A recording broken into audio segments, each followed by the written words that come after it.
নমস্কার, চলে এলাম বন্ধনা রেসেলে। আজ অনেক দিন পরে আবারও রেসিপি নিয়ে আসছি। আমার ভালো লাগলে আমার রেসিপিগুলো দেখবেন, লাইক কমেন্ট শেয়ার করবেন। আজকে নিয়ে আসছি হাড়াভরা হেলদি চিকেন মোমোস রেসিপি। তাহলে চলুন রেসিপি শুরু করছি। পালং শাকে একটু গরম জলে ভালোভাবে পালং শাক ধুয়ে ধনেপাতা দিয়ে রেখে দিয়েছিলাম। সেগুলোকে একটু গরম জল ফুটে গেলে সেই জলে দিয়ে তুলে রেখে দিয়েছি। ঠান্ডা হলে মিক্সির জারে পেস্ট করে নেব। আদা, রসুন, কাঁচা লঙ্কা সব কিছুকে একসাথে কুচি করে রেখেছি, পেঁয়াজও কুচি করে রেখেছি।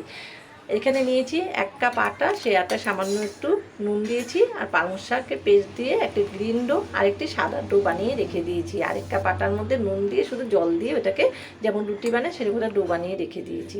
চিকেন কিমা আনিয়ে নিলাম, সেই কিমাতে দিয়েছি আদা, রসুন, কাঁচা লঙ্কা, পেঁয়াজ কুচি সব কিছুকে একসাথে দিয়েছি। সেই ভিডিওটা স্কিপ হয়ে গেছে। সাথে দিয়েছি 1 চামচ সয়া সস, সামান্য একটু নুন দিয়েছি, যেহেতু সয়া সসে অনেকটাই নুন থাকে। সব কিছু দিয়ে রেডি করে নিয়েছিলাম পুরটাকে। এখানে সবুজ দুধ থেকে একটি লম্বা করে বড় করে রুটি বানিয়ে তার মাঝে সাদা ডোটাকে লম্বা করে দিয়ে রোল বানিয়ে পিস করে রেখে দিয়েছিলাম।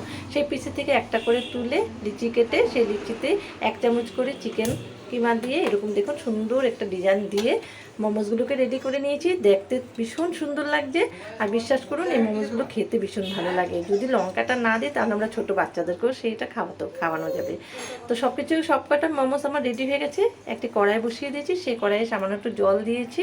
সেই জল দিয়ে তার মধ্যে একটি স্টিমার বসিয়ে দিয়েছি। স্টিমারে দেখুন 6টা করে মোমোস একসাথে হয়ে যায়। এই স্টিমারটা ভীষণই ভালো, 10 মিনিটে মোমোসগুলো রেডি হয়ে যাবে।